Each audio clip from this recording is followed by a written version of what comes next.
আমি নাম নীলা, বয়স ২৬। গুলশানে একটা প্রাইভেট অফিসে চাকরি করি। সকাল ৮টায় গাড়ি আসে, ওই গাড়িটাই আমাকে প্রতিদিন অফিসে নিয়ে যায়, ফেরতও আনে। গাড়িটার চালক রবিউল, বয়স ৩০-এর মতো, গায়ের রং চাপা, চোখে একরকম স্থির শান্তি, মুখে খুব কম কথা। প্রথম দিকে ওকে তেমন খেয়াল করিনি। আমার প্রতিদিনের মতো ব্যস্ত সকাল, ফাইল, ফোন, মেসেজ, কফির কাপ, এর ভেতরে কে গাড়ি চালাচ্ছে ওসব নিয়ে ভাবার সময় কথায়। কিন্তু একদিন এক বৃষ্টির সকালে সবকিছু বদলে গেল। সেদিন খুব বৃষ্টি পড়ছিল, জানালার কাছে ফোঁটা ফোঁটা পানি গড়িয়ে পড়ছিল, রাস্তার গাড়িগুলোর আলো পানিতে মিশে ঝাপসা হয়ে যাচ্ছিল। আমি চুপচাপ বসে বাইরে তাকিয়েছিলাম। হঠাৎ রবিউল বলল, আপা, উইপারটা ঠিক করি? আমি মাথা নেড়ে বললাম, হ্যাঁ করেন। ও দরজা খুলে নেমে গেল। আমি ওর দিকে তাকিয়েছিলাম কিছুক্ষণ। ভিজে যাচ্ছিল পুরো শরীর, তারপরও কোনো তাড়াহুড়া ছিল না। হাতে উইপার তুলে আস্তে আস্তে ঘষে মুছছিল কাজ। আমি জানালার ওপাশে বসে ওর হাতের নড়াচড়া দেখছিলাম। মনে হচ্ছিল এই মানুষটা খুব ধীরে চলে, কিন্তু খুব মনোযোগ দিয়ে কাজ করে। ও যখন ফিরে এসে দরজা বন্ধ করল, তখন গাড়ির ভেতরে হালকা একটা ভিজে গন্ধ ছড়িয়ে গেল। বৃষ্টির পানির সঙ্গে যেন মাটির গন্ধ মিশে গেছে। আমি হালকা গলায় বললাম, আপনি ভিজে গেলেন? ও হাসল, কোনো সমস্যা নাই আপা, আমি অভ্যস্ত। আমি জানতাম না কেন ও সেই হাসিটা আমার মাথায় সারাদিন ঘুরতে থাকল। অফিসে বসে কাজ করছিলাম, মাঝে মাঝে হঠাৎ মনে হচ্ছিল ওর মুখটা সামনে ভেসে উঠছে। পরের দিন সকালে আবার দেখা হলো। সেদিন রোদ ছিল। আমি গাড়িতে উঠতেই ও বলল, আজ বৃষ্টি নাই, আপনি হাসছেন। আমি একটু চমকে তাকালাম, বললাম, আমি? ও বলল, হ্যাঁ, আপনি হাসলে ভালো লাগে। আমি চুপ করে গেলাম, জানালার বাইরে তাকিয়ে থাকলাম, কিন্তু মনটা যেন অদ্ভুতভাবে নরম হয়ে গেল। আমি জানি না কেন, পরের কয়েকদিন আমি নিজেই খুঁজে খুঁজে ওর সঙ্গে কথা বলতে শুরু করলাম। কখনো অফিসের রাস্তায় জ্যামে আটকে গেলে বলতাম, রবিউল, আপনার বাড়ি কোথায়? ও বলতো, মানিকগঞ্জ আপা। আমি বলতাম, প্রতিদিন আসা যাওয়া করেন? ও হাসত, না আপা, আমি গ্যারেজে থাকি। আমি জানতাম না কেন এই সব সাধারণ কথাগুলো আমাকে ভালো লাগছিল। আগে যেখানে ফোনে ব্যস্ত থাকতাম, এখন গাড়িতে বসে জানালার বাইরে তাকিয়ে থাকতাম, আর মাঝে মাঝে ওর দিকে চুপি চুপি তাকাতাম। কখনো ওর চোখের কোনায় ঘাম ঝরত, কখনো হাতের শিরাগুলো ফুলে উঠত স্টিয়ারিং ঘোরানোর সময়। আমি জানতাম না কেন এগুলো আমার চোখে পড়ছিল। একদিন বিকেলে অফিস থেকে ফেরার সময় বৃষ্টি নামল আবার। আমি হালকা ভিজে উঠেছিলাম, ও দরজা খুলে ছাতা ধরল। আমি অবাক হয়ে তাকালাম, বললাম, এইটা দরকার নাই, আমি পারব। ও শান্ত গলায় বলল, না আপা, আপনি ভিজলে অসুখ হবে। আমি ছাতার নিচে হেঁটে গাড়িতে উঠলাম। ওর হাতের ছাতাটা আমার কাঁধের একটু উপরে ছিল। এত কাছে থেকে আগে কখনো কাউকে দেখিনি। ওর গায়ের হালকা ঘামের গন্ধের সঙ্গে ডিওডোরেন্টের মিশ্র গন্ধটা হঠাৎই আমার মনে একটা অদ্ভুত শিহরণ তুলল। আমি চুপ করে বসেছিলাম। গাড়ি ছাড়ল, বাইরে তখনও বৃষ্টি। আমি জানালার কাছে বৃষ্টির ফোঁটা গোনা শুরু করলাম, কিন্তু মন অন্য কোথাও ঘুরে বেড়াচ্ছিল। সেই দিন রাতটা আমি ঘুমাতে পারিনি ঠিকঠাক। বারবার মনে হচ্ছিল ও ছাতাটা ধরেছিল, ওর হাতের উষ্ণতা আমি টের পেয়েছিলাম। আমি নিজেকে বোঝানোর চেষ্টা করছিলাম এটা কেবল কাকতালীয়, আমি বেশি ভাবছি। কিন্তু পরের সকালে আবার যখন গাড়িতে উঠলাম, ওর চোখে তাকাতেই মনে হলো ও কিছু বুঝেছে। আমি বললাম, আজ কেমন ঘুম হলো? ও হালকা হেসে বলল, আপা, ড্রাইভাররা বেশি ভাবার সময় পায় না। আমি বললাম, তা না হলে আপনি এত চুপচাপ কেন? ও একটু হাসল, বলল, আপনি থাকলে চুপ থাকাটা ভালো লাগে। আমি জানি না কেন ওর এই কথাটা শুনে আমি কিছু বলতে পারিনি। আমার বুকের ভেতর যেন ধীরে ধীরে একরকম হাওয়া বইতে শুরু করল। এর পরের দিনগুলোতে আমি নিজেই ওর দিকে তাকিয়ে হাসতাম। কখনো বলতাম, আপনার গান শোনার শখ আছে? ও বলতো, হ্যাঁ আপা, পুরনো গান পছন্দ করি। আমি বলতাম, একটা চালান না। ও গাড়ির স্পিকারে একটা পুরনো গান চালাতো, তুমি আসবে বলে মনে মনে রেখেছি ঘর। আমি চুপচাপ শুনতাম, মনে হতো গানটা যেন আমার ভেতর কোথাও গেয়ে উঠছে। অফিসের লোকেরা হয়তো বুঝতে পারত না, কিন্তু আমি জানতাম আমার প্রতিদিনের সকালের মানে এখন বদলে গেছে। আগে সকাল মানে অফিসের তাড়া, এখন সকাল মানে গাড়িতে ওঠা আর সেই মানুষটার দিকে তাকিয়ে থাকা। আমি জানতাম না এটা কোথায় যাচ্ছে, কি হতে পারে, কিন্তু আমি থামতে পারছিলাম না। শুধু মনে হচ্ছিল এই নীরব যাত্রাটার ভেতর কোথাও যেন এক অদৃশ্য গল্প লিখে যাচ্ছে আমাদের দুজনের নাম। সেই দিনটার পর থেকে আমার ভেতরের সব কিছু বদলে যেতে লাগল। যেন প্রতিদিনের সকালটা শুধু একটুখানি দেখা পাওয়ার অপেক্ষা হয়ে উঠল। আমি আগের মতো তাড়াহুড়ো করে গাড়িতে উঠতাম না, বরং একটু দেরি করতাম, যেন ওর চোখে আমার দিকে তাকানোর জন্য কিছুটা সময় বাড়ে। ও কিছু বলতো না, কিন্তু আমি বুঝতাম নীরবতার ভেতর কত কিছু লুকিয়ে থাকে। কখনো সকালে সূর্যের আলো পড়ে ওর মুখে, তখন মনে হয় এই মানুষটা কত শান্ত, কত সহজ, অথচ ওর জীবনের গল্প আমি জানি না। আমি শুধু ওর উপস্থিতি অনুভব করি। একদিন অফিস থেকে ফেরার পথে বললাম, রবিউল, একটু ঘুরে যাই? ও একটু অবাক হয়ে তাকালো, তারপর মাথা নেড়ে বলল, কোথায় আপা? আমি বললাম, যেখানে আপনি পছন্দ করেন। ও চুপ করে গাড়ি ঘুরিয়ে নিয়ে গেল নদীর ধারে। সূর্য তখন নামছে, বাতাসে কুয়াশার গন্ধ, নরম আলো পড়েছে পানির ওপর। আমি জানালার কাঁচ নামিয়ে হাত বাড়ালাম। বাতাসে ভেসে আসা ঠান্ডা গন্ধে মনটা ভরে গেল। বললাম, আপনি কি এখানে আসেন? ও বলল, হ্যাঁ, রাতে অনেক সময় থেমে থাকি, শান্ত লাগে। আমি বললাম, আপনার তো কোনো সঙ্গী দরকার হয় না। ও হেসে বলল, আমি একা অভ্যস্ত, কিন্তু আজ একা লাগছে না। আমি চুপ করে গেলাম। ওর কথাটা বাতাসে মিলিয়ে গেল, কিন্তু সেই শব্দ আমার ভেতরে গেথে রইল। গাড়ির সাউন্ড সিস্টেমে হালকা গান বাজছিল, সেই সুরটা যেন আমার হৃৎস্পন্দনের সাথে মিশে যাচ্ছিল। আমি জানতাম আমি কিছু একটা অনুভব করছি যা নাম দেওয়া যায় না, শুধু টের পাওয়া যায়। ওর চোখের দিকে তাকিয়ে বললাম, আপনি খুব কম হাসেন। ও হেসে বলল, আপনি থাকলে হাসি আসে। আমি আর কিচ্ছু বলতে পারলাম না, শুধু নীরবতা আমাদের মাঝে ভেসে বেড়াচ্ছিল। সেই নীরবতা এত মিষ্টি ছিল যে ভাঙতে ইচ্ছে করছিল না। হঠাৎ একটা ফোন এলো আমার, আমি রিসিভ করলাম। বন্ধুরা বাইরে ডিনারে ডাকছে। আমি বললাম, যাব না, অজুহাত দিলাম, কারণ আমার মন আর কোথাও যেতে চায়নি। আমি শুধু চাইছিলাম গাড়িটা থেমে থাকুক, আলোটা ধীরে ধীরে নিভে যাক, আর আমরা দুজন এই মুহূর্তে আটকে থাকি। ও বলল, আপা, ফিরব? আমি বললাম, একটু পর। ও তখন গাড়ি থেকে নামল, পাশে গিয়ে দাঁড়ালো। আমি দরজা খুলে বাইরে এলাম। নদীর হাওয়ায় চুল উড়ছিল। আমি বললাম, আপনার চোখে শান্তি আছে জানেন? ও চুপ করেছিল, তারপর বলল, আপনি বললে বিশ্বাস করতে পারি। আমি বললাম, বিশ্বাস করতেই হবে, কারণ আমি মিথ্যে বলি না। ওর মুখে হালকা হাসি ফুটল। আমি বুঝতে পারছিলাম এই মানুষটার হাসি আমার মন থেকে সব ক্লান্তি মুছে দিচ্ছে। কিছু সময় আমরা দুজন শুধু নীরবে দাঁড়িয়েছিলাম। কোনো কথা ছিল না, শুধু বাতাসে এক অদ্ভুত উষ্ণতা ভাসছিল। ফিরতি পথে গাড়ির ভেতর আমি জানালার বাইরে তাকিয়ে রইলাম। শহরের আলোয় রাস্তা ঝলমল করছিল, কিন্তু আমার মন অন্য এক আলোয় ভরে গেছে। গাড়ি যখন বাসার সামনে থামল, আমি নামার আগে বললাম, আপনি কি কাল আসবেন? ও বলল, অবশ্যই, আমি না থাকলে গাড়ি কে চালাবে? আমি হেসে বললাম, গাড়ি চালানোর চেয়ে আপনার উপস্থিতি বেশি দরকার। ও হালকা মাথা নিচু করল, কিছু বলল না। আমি বুঝতে পারছিলাম ওর ভেতরেও কিছু বদলাচ্ছে। আমি সেদিন রাতে ঘুমাতে যাওয়ার আগে ফোন হাতে নিয়ে বারবার ভাবছিলাম, যদি ওকে মেসেজ দিই কেমন হয়। কিন্তু তারপর আবার ভয় লাগছিল, সম্পর্কের সীমা পেরিয়ে যাওয়া ঠিক হবে না। তবুও মন মানছিল না। বারবার মনে হচ্ছিল ও এখন হয়তো কোথাও বসে আছে, আমার কথাগুলো মনে করছে। আমি জানি না কেন, কিন্তু এমন এক টান অনুভব করছিলাম যা যুক্তিতে বোঝানো যায় না। পরদিন সকালে আমি আগেভাগে নিচে নেমে অপেক্ষা করছিলাম। গাড়ি আসতেই ওর চোখে হালকা ক্লান্তি দেখলাম। আমি বললাম, ঠিক আছেন? ও বলল, রাতে ঘুম হয়নি।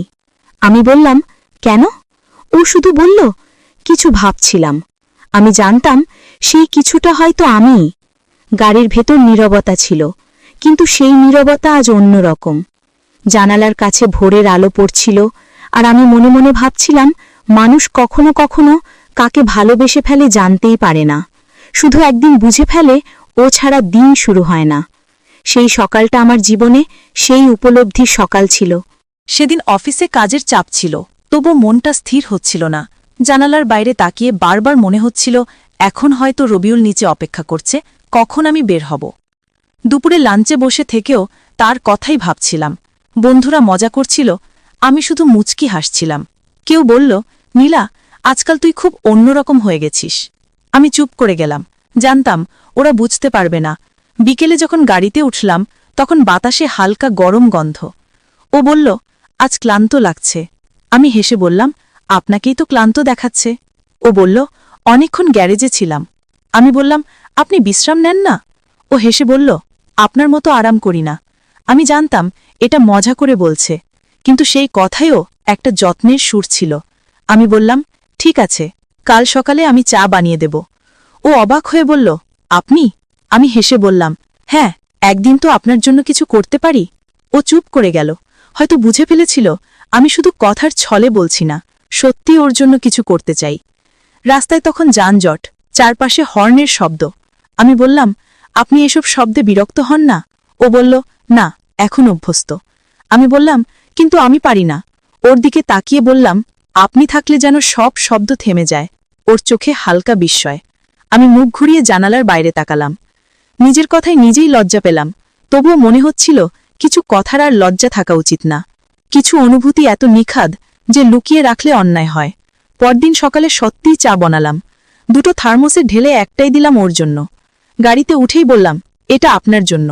ও একটু দ্বিধায় পড়ে বলল, আপা, দরকার ছিল না। আমি বললাম, দরকার না, ইচ্ছে ছিল। ও কাপ খুলে এক চুমুক খেল, তারপর বলল, দারুণ, আপনি তো অনেক ভালো বানান। আমি হেসে বললাম, ভালো লাগলে রোজ দেব। ও বলল, আমি অভ্যস্ত হয়ে যাব। আমি চুপ করে গেলাম, কিন্তু সেই কথাটা একটা অদ্ভুত ভার ছিল, যেন ও নিজেই ভয় পাচ্ছিল। আমি বুঝলাম সম্পর্কের সীমা ওর কাছে স্পষ্ট, কিন্তু আমার মনে হচ্ছিল ভালোবাসা কখনো উচ্চারণ হয় না, কখনো কখনো শুধু নীরবতার ভেতর জেগে ওঠে, নিঃশব্দে, নিঃসঙ্গভাবে, কিন্তু পুরো পৃথিবীকে বদলে দেয়। কিছু সম্পর্ক এমন হয় যেখানে কোনো প্রতিশ্রুতি থাকে না, তবুও প্রতিদিনের প্রতিটি মুহূর্ত একে অন্যের সঙ্গে জড়িয়ে যায়। আমি আর রবিউল ঠিক তেমনই একটা অদ্ভুত বন্ধনে জড়িয়ে গিয়েছিলাম। কোনো নাম ছিল না, কিন্তু তার অনুপস্থিতি আমার জীবনের সবচেয়ে স্পষ্ট অনুভূতি হয়ে উঠেছিল। অফিসে ব্যস্ত থাকলেও ওর কথা মনে পড়ত। রাস্তায় গাড়ির মতো গাড়ি দেখলে মনে হতো ওরটা। রাতে ঘুমোতে গেলে মনে হতো ওর গলায় সেই মৃদু গলার আওয়াজটা শুনছি। আমি নিজেকে বোঝাতে চাইতাম এটা সামান্য এক আকর্ষণ, কিন্তু ভেতরে জানতাম এটা তার চেয়ে অনেক গভীর। একদিন সকালে অফিসে যাওয়ার পথে আমি হঠাৎ বললাম, আপনি যদি একদিন গাড়ি না আনেন আমি কি করব জানেন? ও বলল, হয়তো অন্য কেউ চালাবে। আমি বললাম, না, অন্য কেউ চালাতে পারবে না। ও একটু হাসল, কিন্তু চোখে সেই চেনা নীরবতা। আমি জানতাম ও বুঝে ফেলেছে আমি কি বলতে চেয়েছি। রাস্তায় সেদিন প্রচুর জ্যাম ছিল, সূর্যের আলো কাছে পড়ে চকচক করছিল। আমি বললাম, আপনার পরিবার আছে? ও বলল, হ্যাঁ, গ্রামে মা আছেন। আমি জিজ্ঞেস করলাম, বিয়ে করেননি কেন? ও একটু হেসে বলল, সময় হয়নি। আমি চুপ করে গেলাম, আমার বুকের ভেতর হালকা কাঁপুনি। জানি না কেন, কিন্তু ওর সময় হয়নি কথাটার ভেতর একটা একাকিত্ব ছিল, যা আমার নিজের মতোই। অফিসে পৌঁছে নামার আগে আমি বললাম, আপনি হাসলে সকালটা ভালো লাগে। ও কিছু বলল না, কিন্তু ওর মুখে একটুখানি হাসি ফুটল। বিকেলে ফেরার সময় গাড়িতে উঠেই দেখলাম ওর চোখ লাল। আমি বললাম, ঘুম হয়নি? ও মাথা নেড়ে বলল, না, রাতে মা ফোন করেছিলেন, অসুস্থ। আমি বললাম, আপনি যাবেন না? ও বলল, কাল সকালে যাব। আমি বললাম, তাহলে আজ আপনি বাড়ি যান, আমি নিজে অন্য গাড়িতে ফিরব। ও বলল, না, আমি আপনাকে নামিয়ে তারপর যাব। আমি বললাম, কিন্তু আমি চাই না আপনি ক্লান্ত হন। ও বলল, আপনি নামার পর বিশ্রাম নেব। আমি চুপ করে গেলাম। ওর এই যত্ন, এই অদ্ভুত নীরব স্নেহ আমার বুকের ভেতর ঢেউ তুলছিল। বাসার সামনে নেমে আমি বললাম, আপনার মা যেন দ্রুত সুস্থ হন। ও শুধু বলল, ধন্যবাদ। চোখে সেই পুরনো শান্তি, কিন্তু আজ সেটা একটু ম্লান। আমি সারা রাত ঘুমাতে পারিনি। মনে হচ্ছিল ও এখন গ্রামের পথে, ক্লান্ত শরীরে, কিন্তু মায়ের মুখে হাসি এনে দিচ্ছে। পরদিন সকালবেলা আমি নিজেই ফোন করলাম, বললাম, আপনি পৌঁছেছেন? ও বলল, হ্যাঁ আপা, মা ভালো আছে এখন। আমি বললাম, ভালো, আপনি একটু বিশ্রাম নিন। ও বলল, আজ গাড়ি চালাবো না, আমি অন্য কাউকে পাঠিয়ে দেব। আমি বললাম, না, দরকার নেই, আজ আমি ছুটি নিয়েছি। ও হেসে বলল, আপনি তো রাগ করেছেন মনে হয়। আমি বললাম, রাগ নয়, শুধু আপনাকে মিস করছি। ওর দিকে চেয়ে আমি বুঝলাম এমন কিছু বলা যায় না, কিন্তু অনুভূতিটা থেকে যায়। বিকেলে হঠাৎ দরজার বেল বাজল। খুলে দেখি ও দাঁড়িয়ে আছে, হাতে এক গোছা ফুল। আমি অবাক হয়ে বললাম, আপনি? ও বলল, মা ভালো হয়ে গেছে, তাই ভাবলাম আপনাকে বলি। আমি ফুলগুলো হাতে নিয়ে বললাম, এগুলো কেন?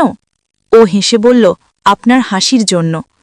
আমি বুঝলাম এই মানুষটা হয়তো কখনো কোনো প্রেমের কথা বলেনি, কিন্তু তার প্রতিটি কাজের ভেতরেই ভালোবাসা লুকানো। আমরা বসেছিলাম ড্রয়িং রুমে। আমি চা বানিয়ে আনলাম। ও চুপচাপ বসেছিল, খুব সংযত, চোখে এক ধরনের অস্বস্তি। আমি বললাম, আপনি অস্বস্তিতে আছেন? ও বলল, না, শুধু ভাবছিলাম আমি এখানে কেন। আমি হেসে বললাম, আমি যদি বলি আমি চাই আপনি এখানে আসুন? ও কিছু বলল না, শুধু হালকা মাথা নিচু করল। সেই নীরবতা এত গভীর ছিল যে আমি শুনতে পাচ্ছিলাম নিজের হৃদস্পন্দন। সময় যেন থেমে গিয়েছিল। বাইরে সূর্যের আলো ঘরে ঢুকছিল, আর আমি ভাবছিলাম হয়তো এটাই সেই মুহূর্ত যখন মানুষ নিজের মনের কাছে হেরে যায়। আমি আর ভাবতে পারছিলাম না নিয়ম, শিষ্টতা বা দূরত্বের কথা। শুধু মনে হচ্ছিল এই মানুষটা যদি এখন না থাকে তাহলে আমার পৃথিবী ফাঁকা হয়ে যাবে। ও চা খেয়ে বলল, আমি এখন যাই, আপনি বিশ্রাম নিন। আমি শুধু বললাম, আপনি গেলেই ঘরটা আরও নিঃশব্দ হয়ে যাবে। ও একবার তাকালো, সেই দৃষ্টি যেন আমার চোখের গভীরে ঢুকে গেল। কিছু না বলেই ও দরজার বাইরে চলে গেল, কিন্তু ওর পায়ের শব্দ থামতেই আমার ভেতর কেমন যেন ফাঁকা লাগল। বুঝলাম আমি আর আগের জায়গায় নেই। আমি এমন এক জায়গায় এসে পড়েছি যেখান থেকে ফেরার পথ আর নেই। সেদিন রাতে আমি বারান্দায় বসেছিলাম। শহরের আলো দূরে ঝলমল করছে, কিন্তু আমার চোখে সব ঝাপসা। মনে হচ্ছিল আমার চারপাশে সব কিছু আছে, শুধু ও নেই। আমি নিজেকে প্রশ্ন করছিলাম, এটা কি ভালোবাসা নাকি একরকম নির্ভরতা? আমি কোনো উত্তর পাচ্ছিলাম না। শুধু মনে হচ্ছিল ওর উপস্থিতি ছাড়া আমার পৃথিবী অসম্পূর্ণ। পরদিন সকালে গাড়ির শব্দ শুনে নিচে নেমে এলাম। ও দরজা খুলে দিল, চোখে সেই শান্তি। আমি হেসে বললাম, আপনি এসেছেন? ও বলল, আসব না কেন? আমি বললাম, কাল ফুল দিয়ে পালিয়ে গেলেন। ও হেসে বলল, ভয়ে। আমি জিজ্ঞেস করলাম, কিসের ভয়ে? ও বলল, নিজের। আমি চুপ করে গেলাম। কথাগুলো যেন বাতাসে থেমে রইল। গাড়ি চলতে লাগল, কিন্তু আজ রাস্তাটা অন্যরকম লাগছিল। আমি জানতাম আমাদের মধ্যে কিছু বদলে গেছে, এমন কিছু যা আর আগের জায়গায় ফিরবে না।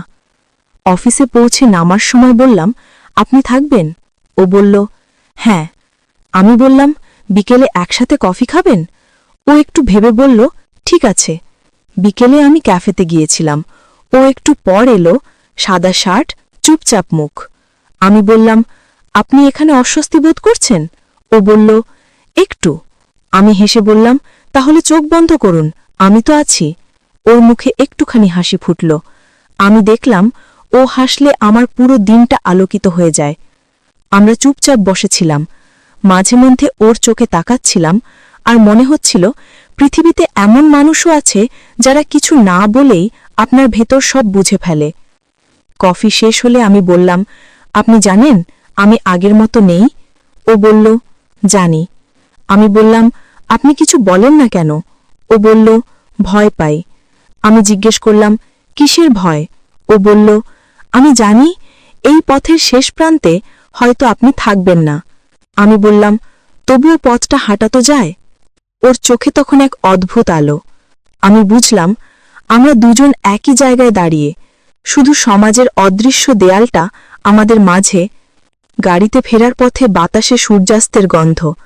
আমি মাথা জানালায় ঠেকিয়ে বসেছিলাম। ও বলল, আপনি চুপ কেন?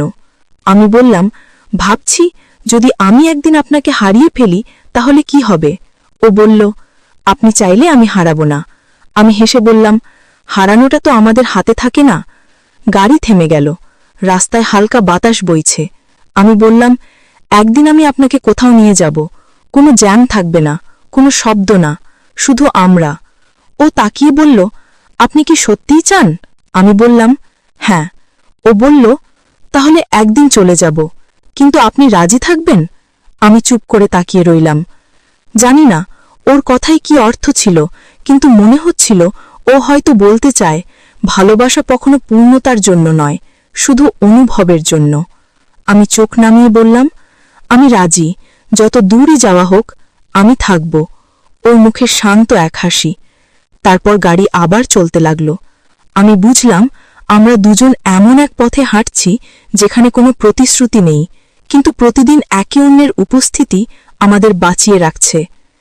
রাতে বাসায় ফিরে আয়নায় নিজের চোখে তাকালাম। মনে হচ্ছিল এই চোখে এখন আর আগের মানুষটা নেই। আমি এখন এমন একজন যার জীবনের এক অংশ অন্য কারো নিঃশব্দ ভালোবাসায় জড়িয়ে গেছে।